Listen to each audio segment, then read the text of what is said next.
The microphone felt like a shard of ice in Alara Vance's hand.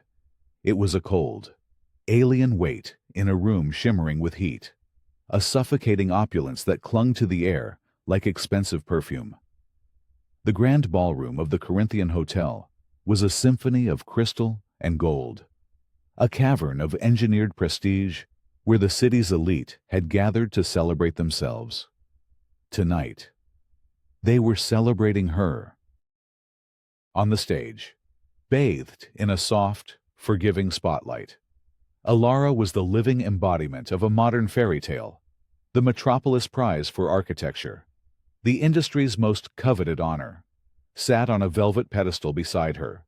Its sharp, geometric lines echoed the aesthetic that had made her a phenomenon, an architect who built not just structures, but aspirations. Her acceptance speech, carefully crafted and heartfelt, had just concluded. The applause was a tidal wave of validation, the sound of a life's work being crowned. She smiled, a genuine, luminous expression that had graced the covers of a dozen magazines. "Thank you," she said again, her voice a low, steady melody against the roar. "This is everything." Then, from the wings of the stage, a figure emerged. Marcus Thorne. His name alone commanded a hush in the room. He was a titan of industry, a philanthropist whose public generosity was as legendary as his private ruthlessness. His silver hair was perfectly coiffed, his tuxedo tailored with the precision of a surgeon's scalpel. He moved with the unhurried grace of a man who owned not just the room, but the world it occupied. He was also the chairman of the Metropolis Prize Committee. "Alara, a truly inspiring moment," he began, his voice a rich baritone that wrapped around the audience like a velvet cloak. He took the microphone from the presenter's podium, his movements fluid and proprietary. The audience, sensing an unscheduled tribute, leaned in with delighted anticipation. "We are all so proud to witness this, to see a vision like yours so justly rewarded." Alara inclined her head, a flicker of unease beneath her poise. She and Marcus shared a history, a dark and tangled root system buried deep beneath the polished floors of their careers. But tonight, in this public space, she assumed a truce. "You speak of vision," Marcus continued, his gaze sweeping across the sea of expectant faces before landing. "With pinpoint accuracy, on her. And it is a powerful word. A vision can build cities. It can inspire generations. But it can also be a dangerous thing. Can't it a seductive illusion that hides a flawed foundation?" The air in the ballroom shifted. The warmth cooled. The celebratory hum replaced by a tense, inquisitive silence. This was not a tribute. Alara's smile remained fixed, a mask of serene composure. But the microphone in her hand suddenly felt heavier, colder. "Some of you may know," Marcus said, his tone shifting to one of solemn, reluctant duty, "that Alara and I have a shared past. A painful one. We both carry the scars of the Titan Tower collapse." A collective, barely audible gasp rippled through the room. The Titan Tower. It was a name synonymous with tragedy, a ghost that haunted the city's skyline. 10 years ago, the ambitious residential skyscraper, a marvel of engineering, had suffered a catastrophic structural failure during a seismic event, claiming 74 lives. Among them was David Thorne, Marcus's younger brother and Alara's mentor. Alara, then a brilliant but junior member of the design team, had been on site. She had been one of the last to see David alive. She had spent a decade building a new life on the rubble of that memory, constructing a career so immaculate, so unimpeachable, that it would stand as a monument to what she had learned from the loss. She had worked to honor David's memory, not erase it. For years, Marcus's voice was now laced with a carefully measured sorrow. I, like many, believed it was a tragedy of nature, an unforeseen act of God. But conscience, you see, is a persistent architect. It demands that the truth, no matter how painful, be brought into the light. He paused, letting the weight of his words settle into the suffocating silence. He looked directly at Alara, his eyes not with anger, but with a chilling, theatrical pity. It is with the heaviest of hearts that I must share this. New analysis, brought to my attention by a source whose integrity is beyond question, has revealed a fatal design flaw in the Titan Tower's foundational plans. A flaw stemming from a series of unauthorized, last-minute modifications. Modifications driven by what can only be described as reckless ambition, a desire to push the boundaries of physics for the sake of aesthetics. He didn't have to say her name. Every eye in the room, hundreds of pairs of them, swiveled to Alara. They were no longer the adoring eyes of admirers, but the cold, assessing gazes of a jury. The accusation was perfectly crafted, vague enough to be deniable in a court of law, yet specific enough to be utterly damning in the court of public opinion. It painted her not as a visionary, but as a reckless Icarus whose ambition had led to 74 deaths, including that of her own mentor. The air left her lungs in a silent rush. The past, the one she had so meticulously walled off, was not just being revisited, it was being weaponized against her on the grandest stage imaginable. This was not an accusation. It was an execution. Therefore, Marcus announced, his voice ringing with false magnanimity, in light of this deeply troubling information, and in the interest of upholding the unimpeachable integrity of this award, the committee has made a difficult decision.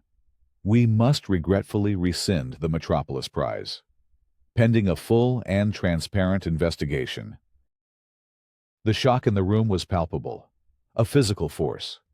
It was a scandal of breathtaking proportions, unfolding live, in real time. The flashes of phone cameras began to strobe, a frantic, predatory pulse of light. The destruction was total, precise, and public. Her name, her career, her entire life's narrative all incinerated in less than 3 minutes. And through it all, Alara Vance stood perfectly still. The mask of her smile had not slipped. Her posture remained elegant, her shoulders unbowed. She met Marcus Thorne's gaze, and in the profound, unnerving quiet of her eyes, there was no panic, no tears, no desperation. There was only a calm so deep and absolute it was terrifying. It was the calm of a fault line, just before the earth tears itself apart.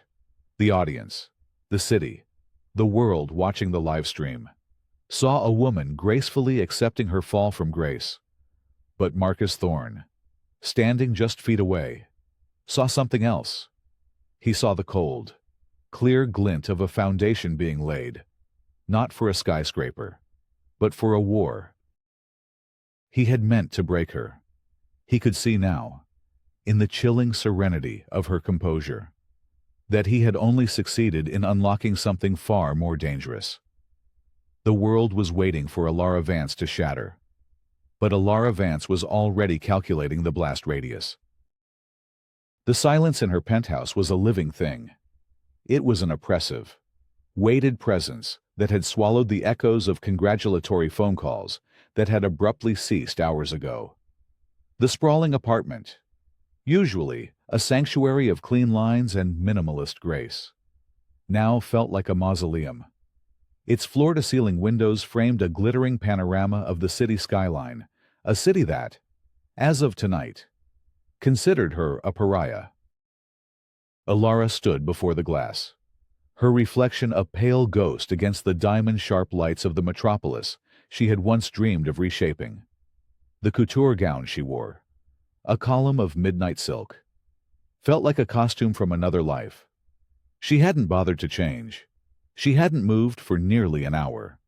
her body locked in the same preternatural stillness she'd displayed on stage.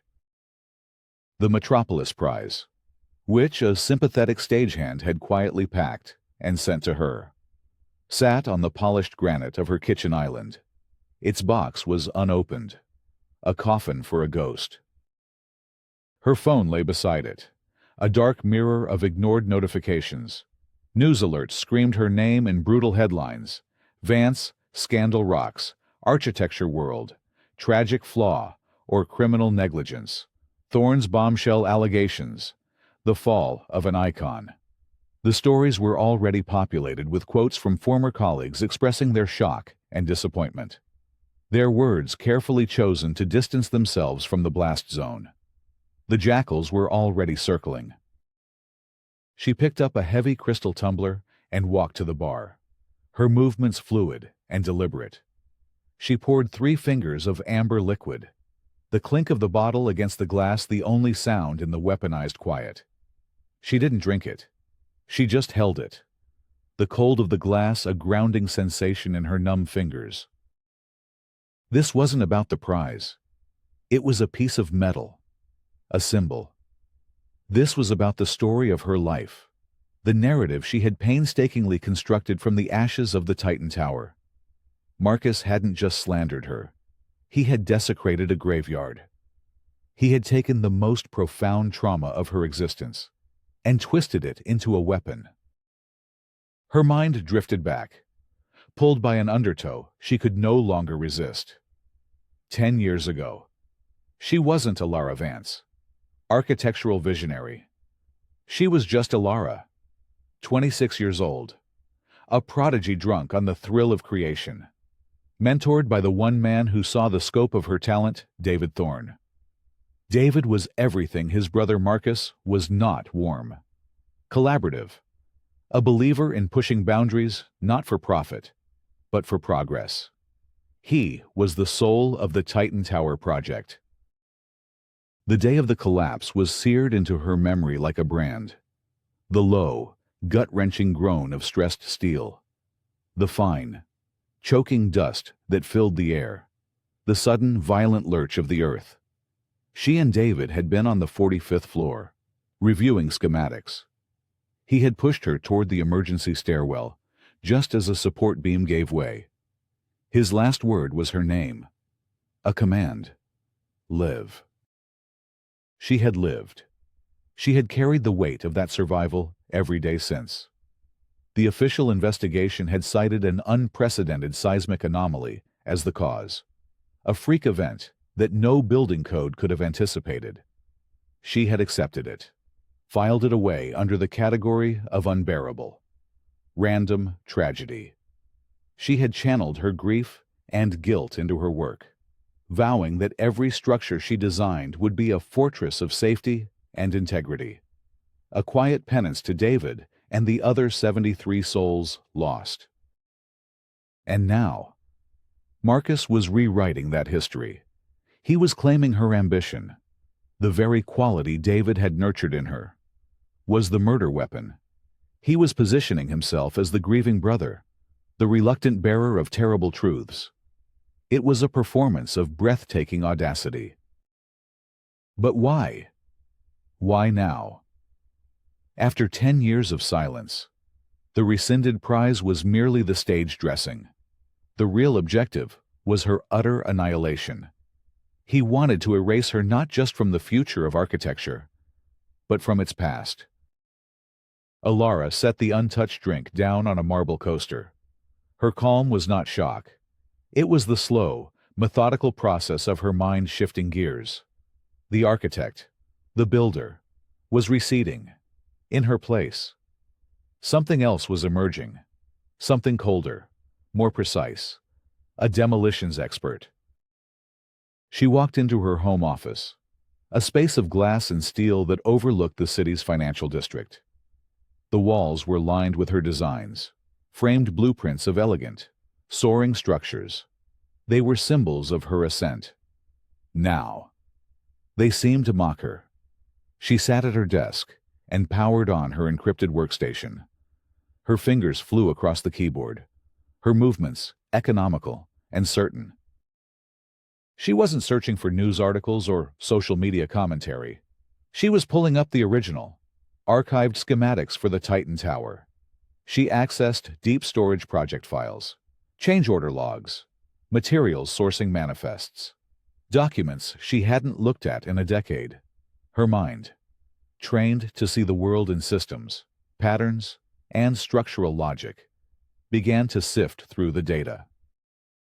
An architect knows that a building's strength lies in its foundation. A reputation was no different. Marcus had attacked hers. Now, she would excavate his. He had made this a war of narratives, a war of the past. He had forgotten one crucial detail. She was the one who had the blueprints. For the first time since walking off that stage, a flicker of emotion crossed her face. It was not anger or sorrow. It was the cool, focused intensity of a master strategist, seeing the entire board for the first time. Marcus believed he had buried her under the weight of a 10-year-old tragedy. He had no idea he had just given her the shovel. The decision crystallized in the sterile glow of the monitor, hard and clear as diamond. She would not hide. She would not issue a denial. She would not allow herself to be defined by his lies. She would dismantle Marcus Thorne, piece by piece, system by system, until all that was left of his carefully constructed empire was dust.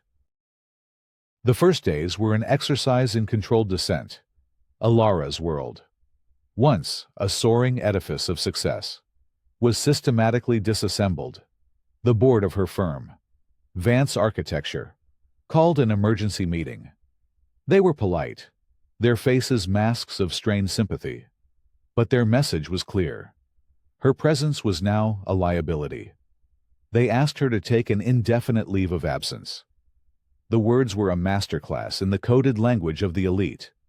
A perfectly civil execution. She agreed without argument, her serene compliance unnerving them more than any outburst would have. Her phone, once a constant stream of opportunities, fell silent. The invitations to speak at conferences, to sit on boards, to consult on city-defining projects, they all evaporated. Emails went unanswered. Friends, once so eager to bask in her reflected glory, became suddenly, conspicuously unavailable. She was radioactive, and no one wanted to risk the fallout. The media was relentless. Pundits debated her culpability on cable news. Tabloids published grainy photos of her from a decade ago, looking young and carefree, captioning them with insidious suggestions of hubris. They interviewed disgruntled former employees who, smelling blood in the water, were happy to anonymously portray her as a demanding, arrogant perfectionist qualities once celebrated as genius, now reframed as evidence of a fatal character flaw. Alara observed it all from the monastic quiet of her penthouse. She moved through her days with a disciplined routine, as if preparing for a long campaign. Morning was for physical conditioning, an hour of intense yoga that honed her body and focused her mind. The rest of the day was for research. She had become a forensic architect, not of buildings, but of a life. Marcus Thorne's life. Her first attempts to find a vulnerability were met with a wall of polished granite. Thorne's empire, Thorne Development, was a fortress. His legal team was a legion of the city's most feared litigators. His public relations machine was masterful, spinning the narrative of Marcus as a tragic hero, a man forced to sacrifice a colleague for the greater good of truth and accountability. She reached out to a few trusted contacts from her past, people who had worked on the Titan Tower project. The response was a uniform chorus of fear. 1. A veteran structural engineer named Frank agreed to meet her for coffee in a discreet location far from the city center. He was a good man, someone she had respected, his face now a roadmap of anxiety. Alara, you have to let this go, he whispered, his eyes darting around the near-empty diner. Marcus Thorne is not a man you fight. He's a force of nature. I'm not asking you to fight him, Frank. I'm asking for information. Anything. Any discrepancy in the materials logs. Any rushed inspections. Anything that didn't sit right with you. He paled, shaking his head. It was 10 years ago, and Thorne's people have already been in touch. They reminded me of the non-disclosure agreement I signed. The penalties are career-ending. He looked at her with genuine pity. He's insulated himself. Whatever you're looking for. He buried it under a decade of concrete and lawyers. Walk away. For your own good. Frank's fear was the first real obstacle. Thorne hadn't just built a fortress. He had salted the earth around it. He had preemptively intimidated anyone who might have knowledge that could contradict his narrative. Defeated, but not deterred. Alara returned to her penthouse. The isolation was beginning to feel less like a sanctuary, and more like a cage. She stood before her wall of blueprints. The intricate lines and calculations, a language only she could fully understand. She had always believed that the truth of a structure was in its design. If she couldn't find a flaw in Thorne's public facade, she would have to find the cracks in his foundation. And for that, she needed a different kind of expert. She thought of Julian Croft. Julian had been one of the most brilliant financial journalists in the country, a bulldog who had made his name exposing corporate fraud. But his career had imploded 2 years ago. He'd gone after a powerful hedge fund, and they had retaliated with a brutal, sophisticated campaign of misinformation, discrediting his sources and accusing him of fabricating evidence. He was professionally ruined, left to write freelance pieces for obscure online publications. He was a man who understood, intimately, what it was like to be destroyed by a powerful man's narrative. He was also a man with nothing left to lose. It took her 2 days to find him. He was living in a cramped apartment in a rundown neighborhood, a world away from the gleaming towers he used to write about. When she knocked on his door, he opened it to reveal a man who looked haunted, his eyes shadowed with a cynicism that was almost absolute. "Ilara Vance," he said, his voice raspy. He didn't seem surprised. "Come to be interviewed for my Where Are They Now column. It's a short list. Just me. For now." "I'm not here for an interview, Julian," she said, her voice calm and direct. "I'm here to offer you a job." He gave a short, bitter laugh. "Lady, I'm unemployable. The only people who offer me jobs are conspiracy theorists who want me to prove the earth is flat. I want you to help me dismantle Marcus Thorne." The cynicism in his eyes flickered, replaced by a spark of the old fire. He studied her, his journalist's gaze assessing, analytical. He saw her expensive coat, her unwavering poise. But he also saw the same look in her eyes that he saw in his own mirror, every morning, the look of someone who had been publicly immolated and was still sifting through their own ashes. "Why me?" he asked. "Because you understand how men like Thorne operate. They don't break laws. They bend them until they shatter. Their crimes aren't written in blood. They're hidden in spreadsheets and shell corporations. And because, like me, you have a score to settle with that world." She laid out her proposal. She would fund the investigation completely, using her own dwindling, but still substantial resources. She needed him to do what he did best: follow the money. She wasn't looking for a smoking gun related to the Titan Tower. Not yet. She was looking for leverage. Any leverage. A pattern of financial misconduct. A hidden weakness. A single loose thread she could pull to unravel the entire tapestry. Julian was silent for a long time, the proposal hanging in the air of his cluttered apartment. It was a reckless, almost impossible task. But it was also the first time in 2 years that someone had looked at him and seen not a failure, but a weapon. "He'll crush us," Julian said, not as a refusal, but as a statement of fact. "He'll try," Alara corrected him. He finally nodded, a slow, deliberate motion. "All right. Vance, I'm in. But let's be clear. This isn't journalism. This is war. And in a war, nobody comes out clean." "I'm not aiming to be clean, Julian," she replied, her voice as hard and precise as polished steel. "I'm aiming to win." Their alliance was forged in that dingy apartment, a partnership of the disgraced and the dispossessed. They were two ghosts haunting the edges of a world that had cast them out, preparing to haunt the man who held the keys to the kingdom. Their first move was to find a third. Ilara knew she couldn't analyze Thorne's architectural history alone. She needed someone with fresh eyes and unwavering loyalty. She thought of Anya Sharma, a brilliant young architect who had been her first intern.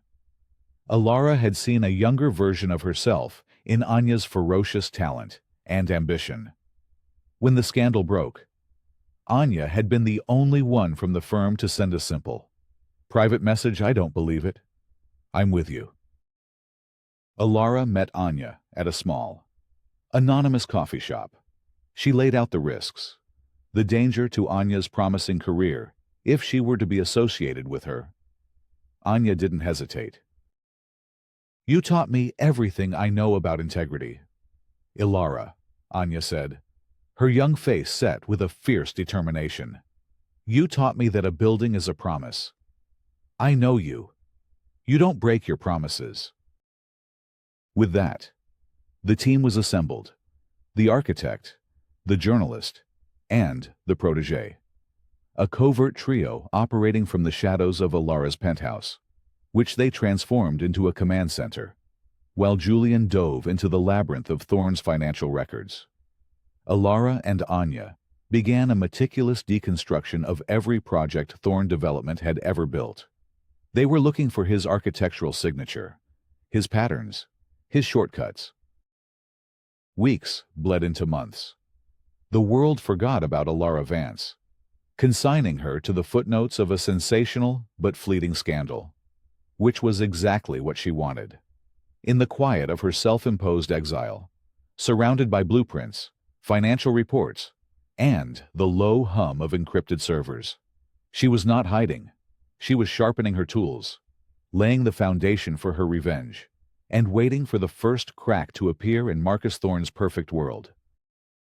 The work was a slow, grinding excavation. Marcus Thorne's financial empire was a masterwork of opacity, a fortress built of shell corporations, offshore accounts, and labyrinthine legal structures. For weeks, Julian Croft chased ghosts through digital ledgers, hitting dead end after dead end. Thorne was immaculate. Every transaction was documented, every subsidiary accounted for. It was too perfect. "Men like Thorne don't leave footprints," Julian muttered one night, staring at a complex flowchart of Thorne's corporate holdings that covered an entire wall of Alara's office. "They levitate." Meanwhile, Alara and Anya analyzed the architectural DNA of Thorne Development. They compiled a database of every building, every public works project, every zoning variance he had ever been granted. A pattern began to emerge. Thorne's projects were consistently brought in under budget and ahead of schedule. On the surface, it was a testament to his firm's efficiency, but to an architect's eye, it was suspicious. In construction, speed and savings often come at the expense of something else: quality, safety, or ethics. Anya made the first small breakthrough. She was reviewing the plans for a luxury condominium complex Thorne had built 5 years prior. The Azure Point. Ilara. "Look at this," she said, her finger tracing a line on a digital blueprint.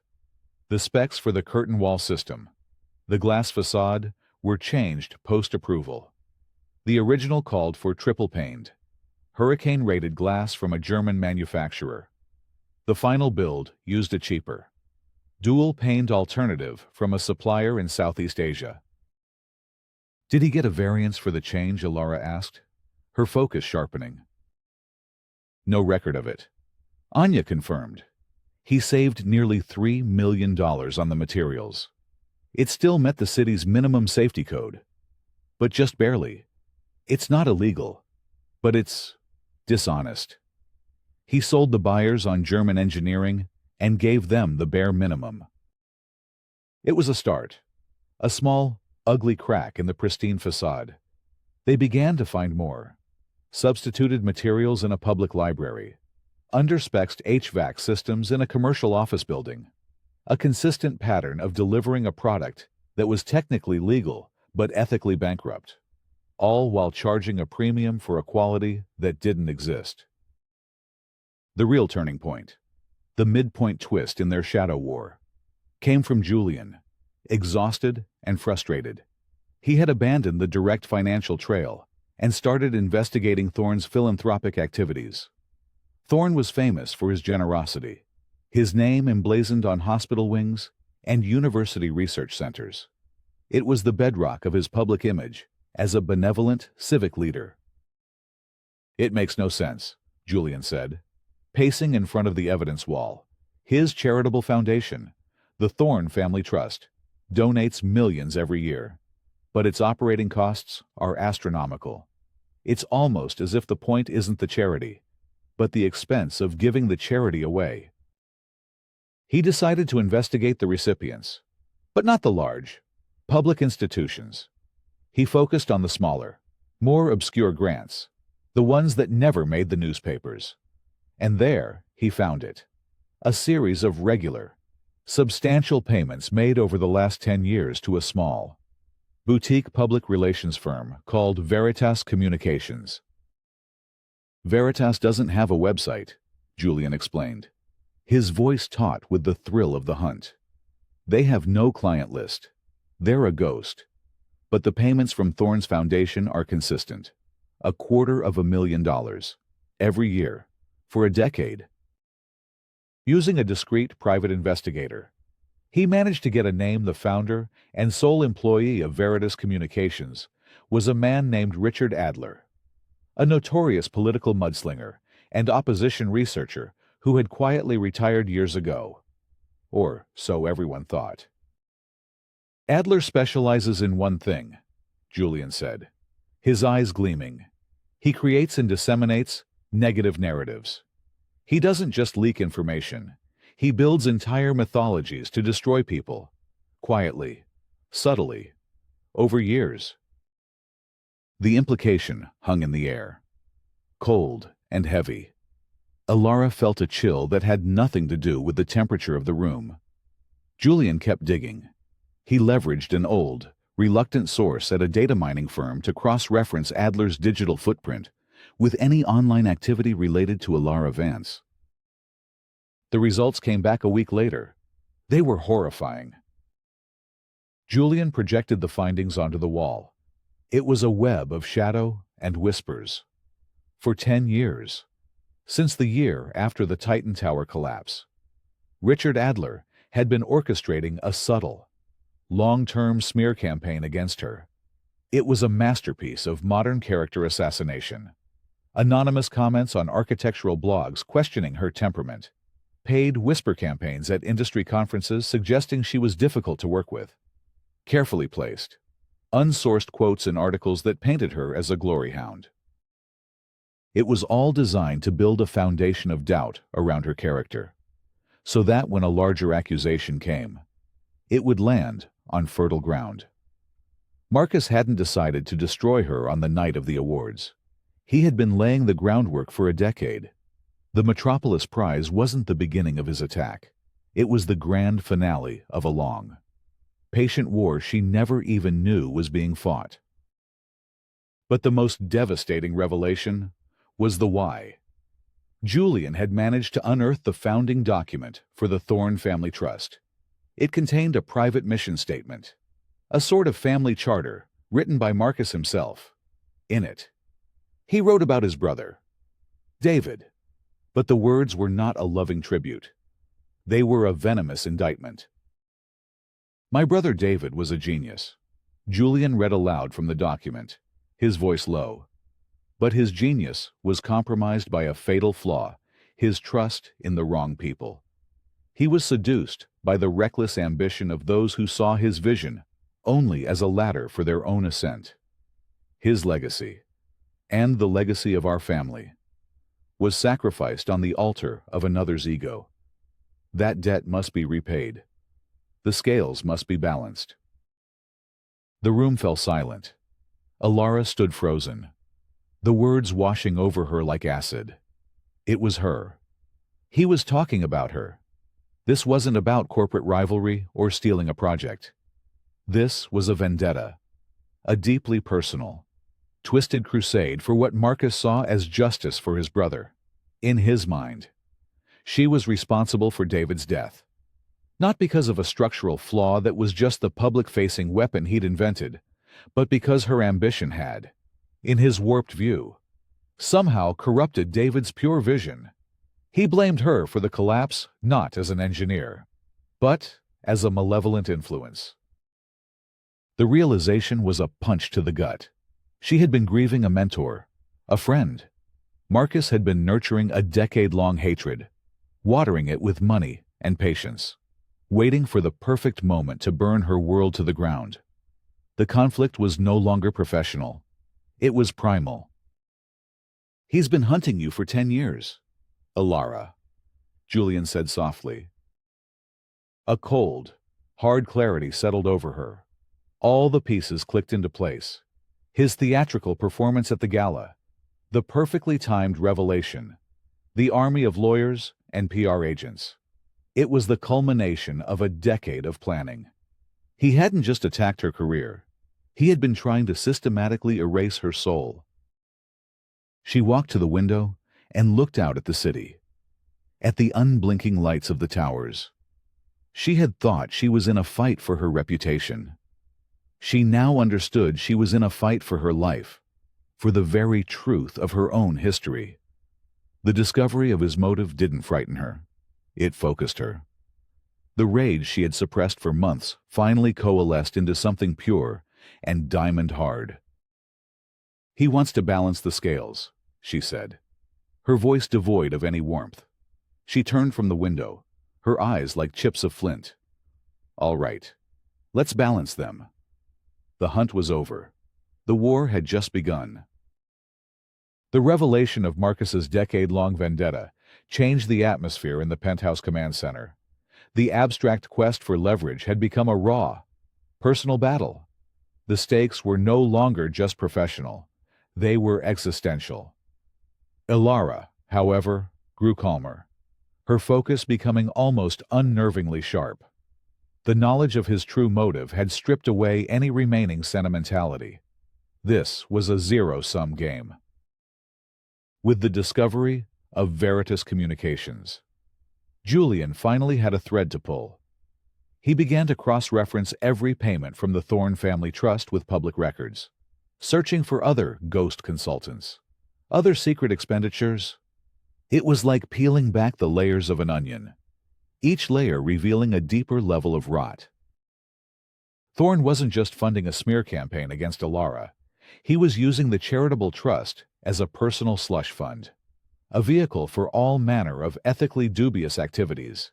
He was financing political lobbyists to push through favorable zoning laws, making donations to the campaigns of city inspectors in exchange for expedited reviews, and funding fake grassroots community groups to protest the projects of his rivals.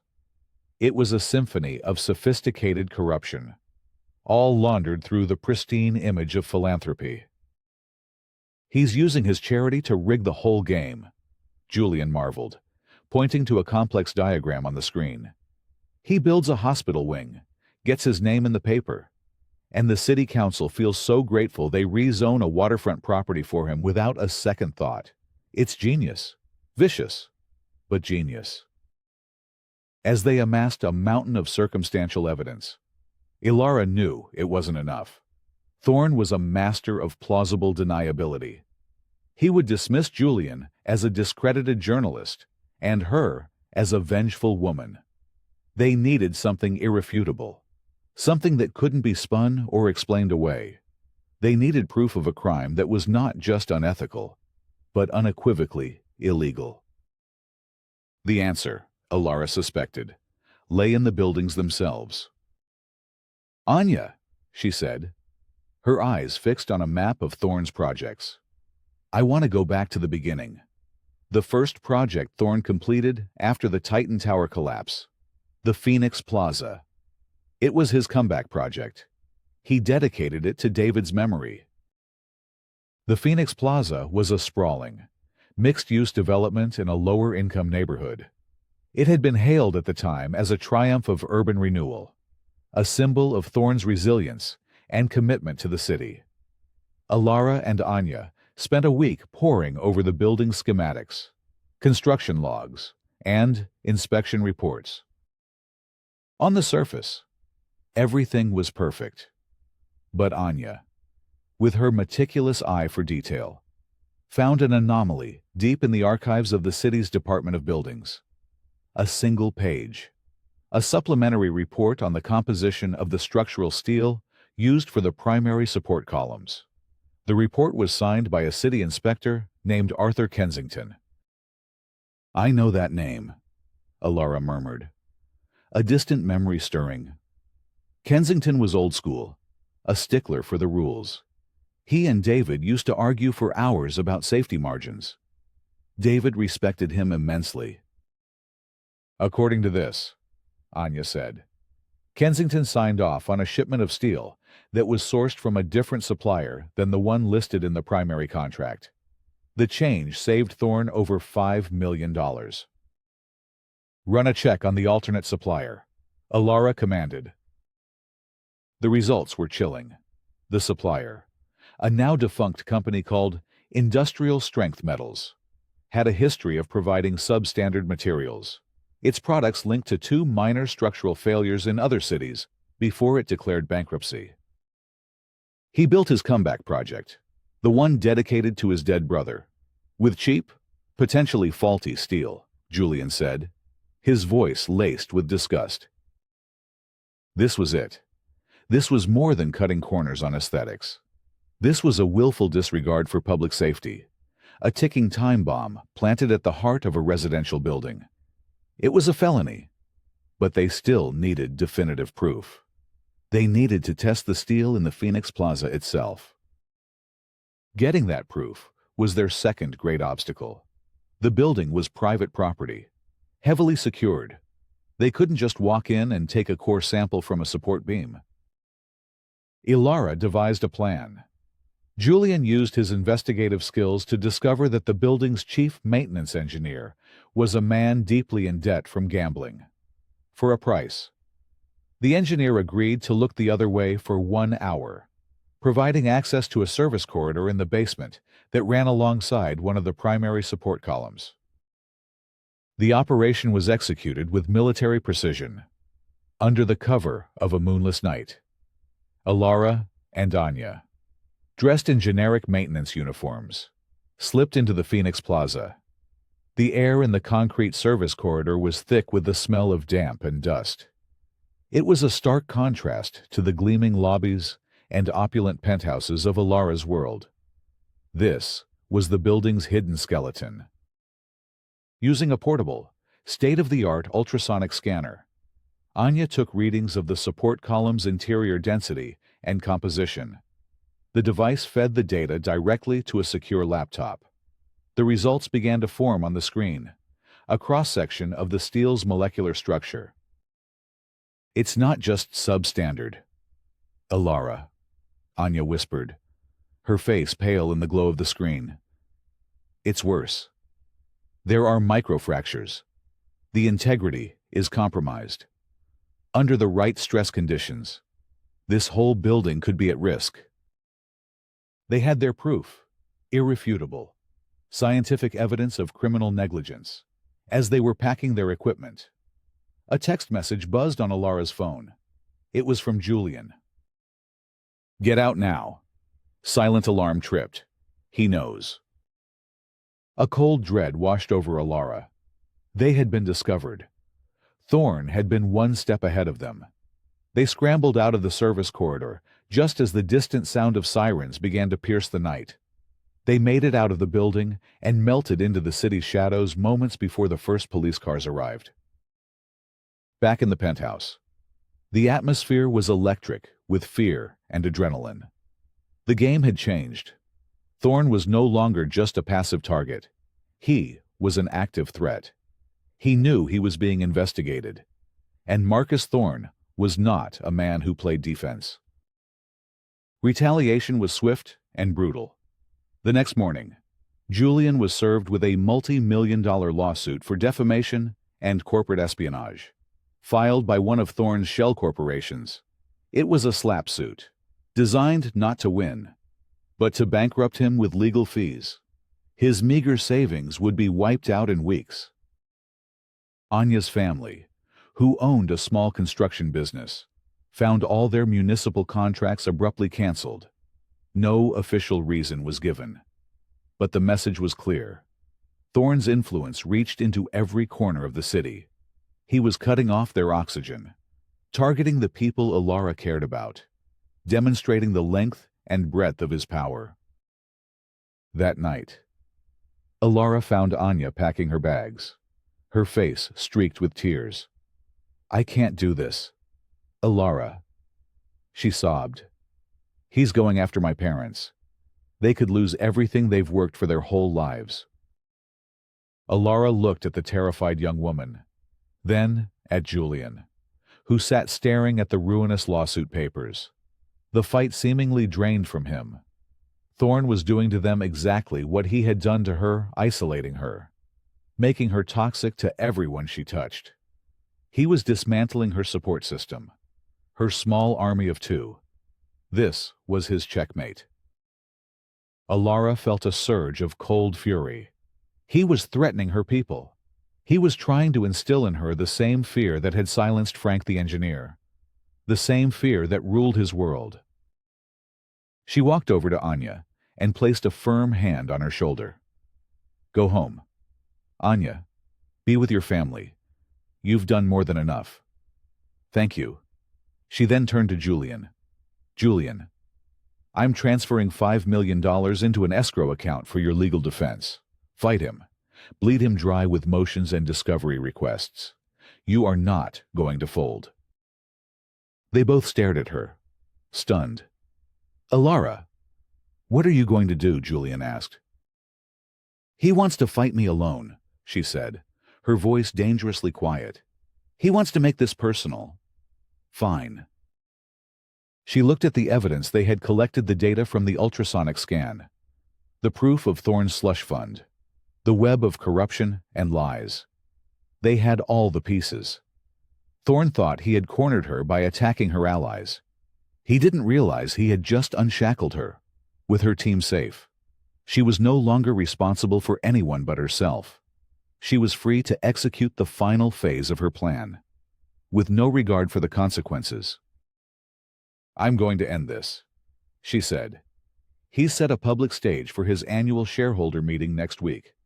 I think it's time I made an appearance."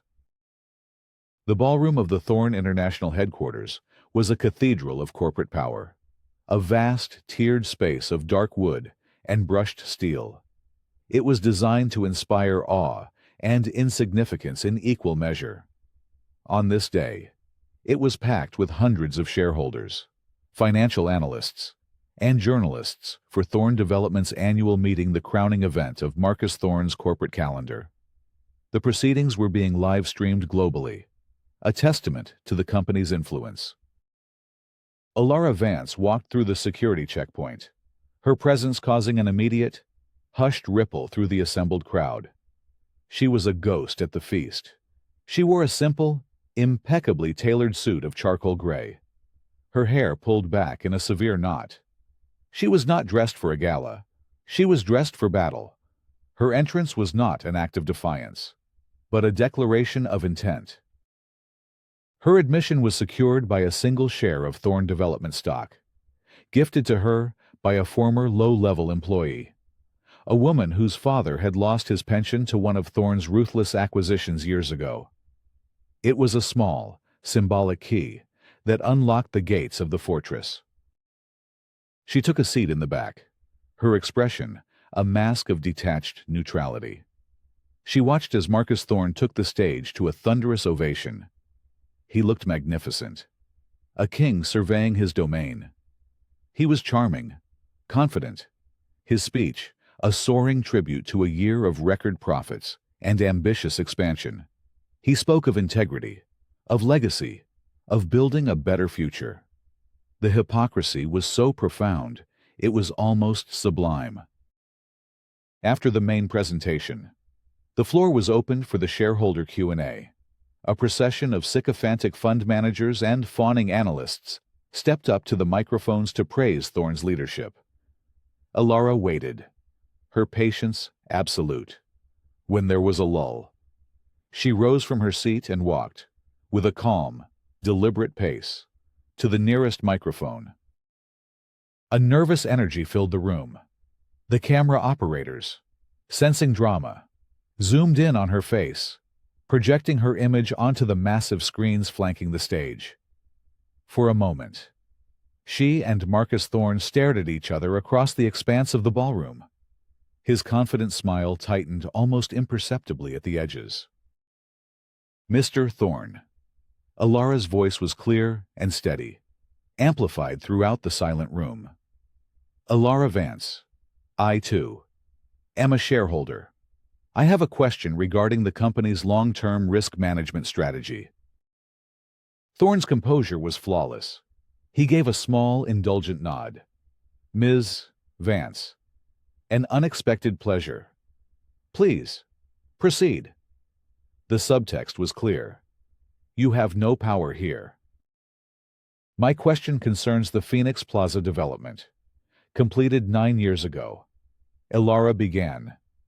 "It was, as you said at the time, a project built to honor the memory of your brother, David, a symbol of resilience and integrity.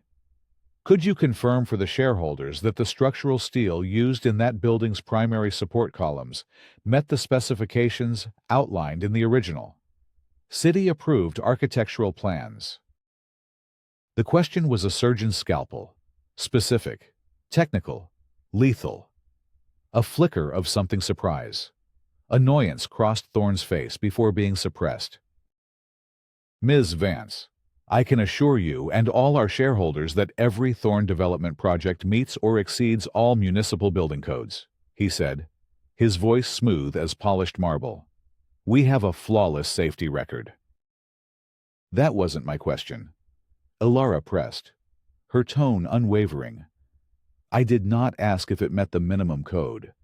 I asked if it met the original specs, the specs for which your firm was paid by the city's redevelopment fund, because my data shows a last-minute substitution was made, replacing the specified high-grade steel with a cheaper, substandard alternative from a supplier with a documented history of product failure, a substitution that saved your company approximately $5 million.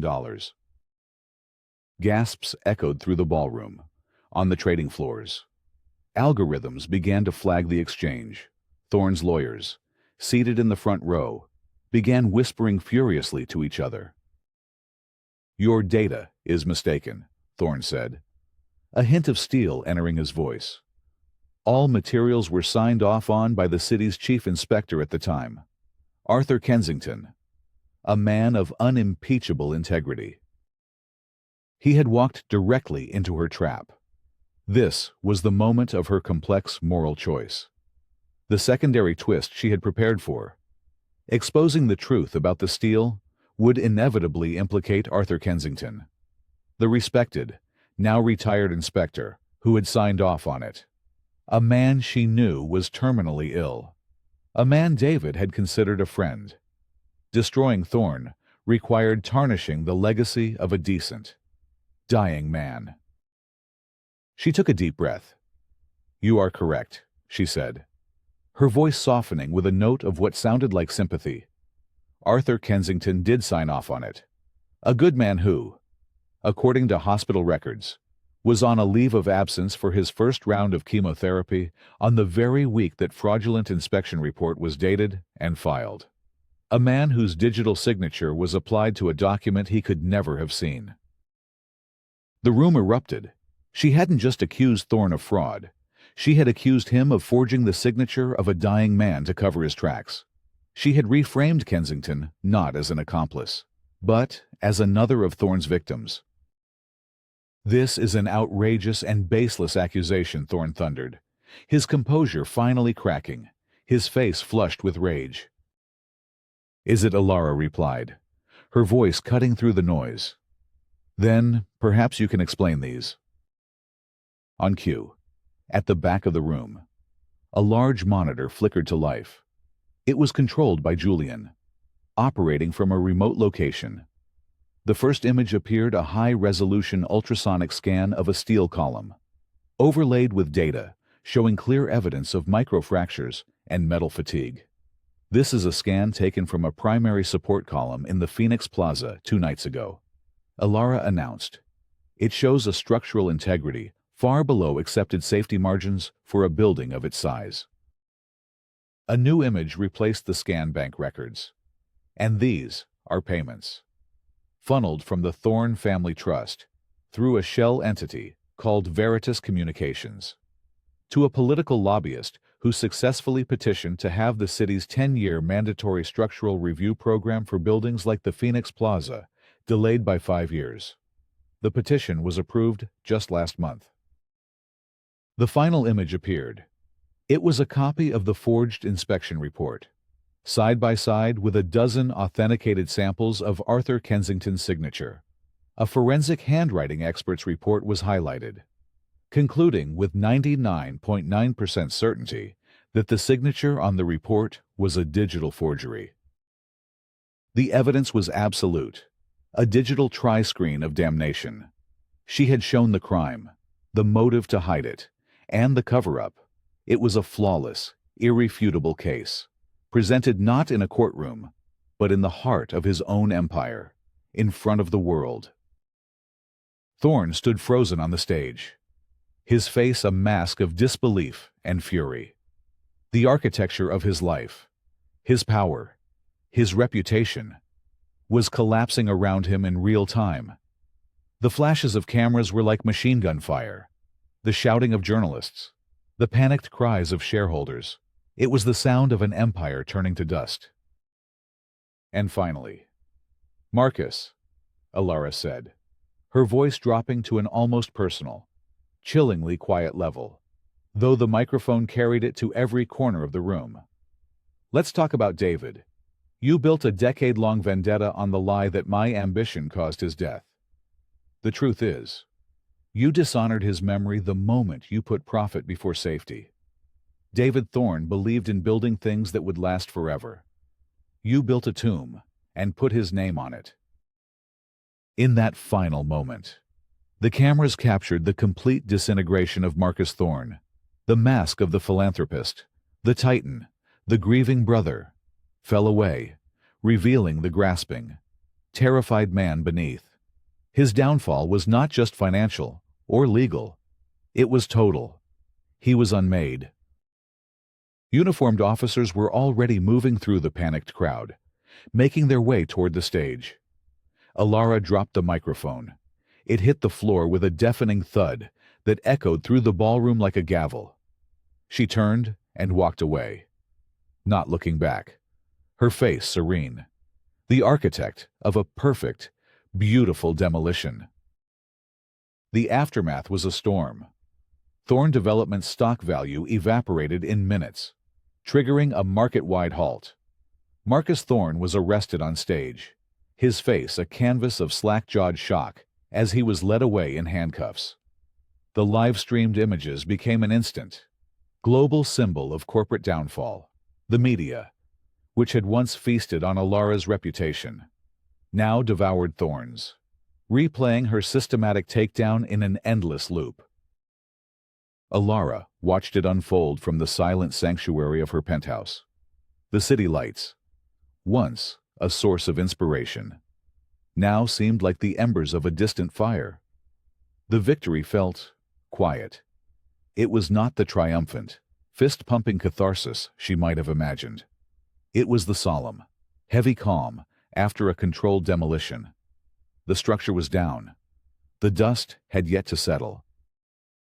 Her phone buzzed, not with the cacophony of before, but with single, meaningful messages. One from Julian. "We did it. He never knew what hit him." One from Anya. "Thank you, Alara, for everything." They were safe. That, more than anything, felt like a victory. Over the next few days, the full extent of Thorne's corruption unfurled like a poisoned scroll. The Phoenix Plaza became the subject of an emergency city investigation. Its residents temporarily relocated as engineers swarmed the building.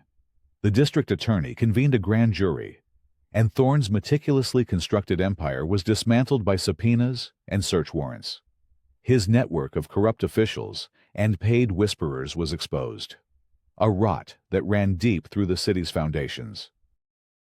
Amid the chaos, Alara did something no one expected. She drove to a quiet suburban neighborhood and knocked on the door of a small, tidy house. The door was opened by a woman in her late 60s, her eyes weary with grief. It was Eleanor Kensington, Arthur's widow. Arthur had passed away 2 days before the shareholder meeting. Alara had expected anger, recrimination. Instead, the woman looked at her with a profound, exhausted sadness. "I watched it on the news," Eleanor said, her voice fragile. "What you did."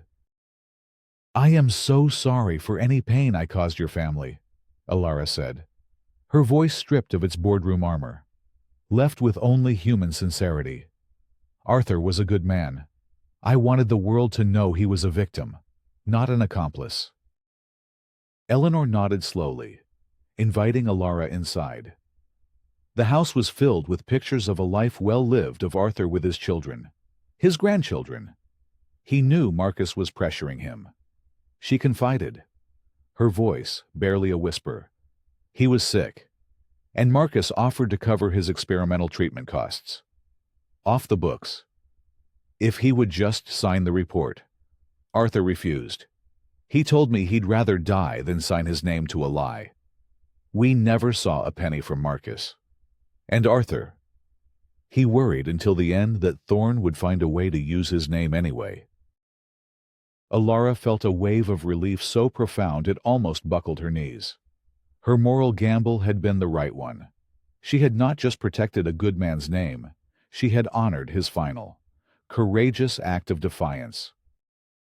She spent an hour with Eleanor, not talking about Marcus Thorne or architecture, but about Arthur, about his love for his family, his unwavering principles. When she left, the heavy weight of her choice had been replaced by a sense of quiet purpose. Her victory over Thorne was not just about revenge. It was about restoring a small piece of the truth, of justice, to the world. Back in her penthouse, surrounded by the blueprints and evidence that had been her entire world for months, she began to clean up. She methodically deleted the encrypted files, shredded the documents, erased the architecture of her war. It was over. As she worked, she reflected on the journey. She had been publicly executed, had descended into a world of shadows, and had emerged, not unscathed, but whole. The fight had reforged her. She was no longer just an architect of buildings. She was the architect of her own narrative, her own justice. She had faced the ghost of the Titan Tower and, instead of letting it bury her, had used its memory to bring a different kind of monster to justice. She had reclaimed her past. Now, it was time to build a future. 6 months later, Alara Vance stood on a windswept plot of land overlooking the river, the same site where the compromised Phoenix Plaza had once stood. The building had been carefully deconstructed, its residents compensated and rehoused, its faulty steel recycled into rebar for a new bridge upstate a quiet, symbolic transformation from a monument of deceit to a structure of connection. The air was crisp, with the promise of autumn. The sky a brilliant, cloudless blue. A small crowd had gathered for a groundbreaking ceremony. There were no news cameras, no powerful politicians, just community leaders, local residents, and a handful of dedicated workers in hard hats. Alara wore a simple black dress and work boots, her hair tied back, her face open to the sun. The rage and ice that had carried her through her war with Thorn were gone, replaced by a calm, focused energy. After Thorn's conviction and the bankruptcy of his firm, a court-appointed receiver had been tasked with liquidating its assets, in a move that shocked the financial world. Alara, backed by a consortium of ethical investors she had personally assembled, acquired the remnants of Thorn Development. She was now at the helm of her former enemy's empire, but she was not rebuilding it. She was transforming it. The new entity was renamed the Vance Thorn Group, a deliberate, challenging name. The Vance, for a future of integrity. The Thorn, as a constant, public reminder of the consequences of corruption. She had instituted a radical new charter of corporate ethics, with unprecedented transparency, and an independent oversight board made up of engineers, community advocates, and architects. Today's ceremony was for their first project. It would not be a luxury condominium or a corporate headquarters. It was to be the Arthur Kensington Center for Community and Craft, a state-of-the-art facility offering vocational training, public art spaces, and subsidized housing, built with the highest standards of safety and sustainable design. It was an act of restorative justice, a building designed not for profit, but for people, an apology and a promise, rendered in steel and glass. She stepped up to a simple wooden podium, a blueprint scroll tucked under her arm. "A building is a promise," she began, her voice clear and strong against the wind. "It's a promise of shelter, of safety, of community. For too long, the buildings on this site were founded on a broken promise. Today, we make a new one." She unrolled the blueprint. Its clean, elegant lines depicting a structure that was both beautiful and functional, a space that honored the community it was meant to serve. She spoke of her vision, not of soaring heights and architectural ego, but of human scale, of light, of creating a place where people could build better lives. Her journey had not just been about tearing down a corrupt man. It had been about reclaiming the very soul of her profession. After the short ceremony, as Alara mingled with the community members, Julian Croft approached her, a small, satisfied smile on his face. His name cleared.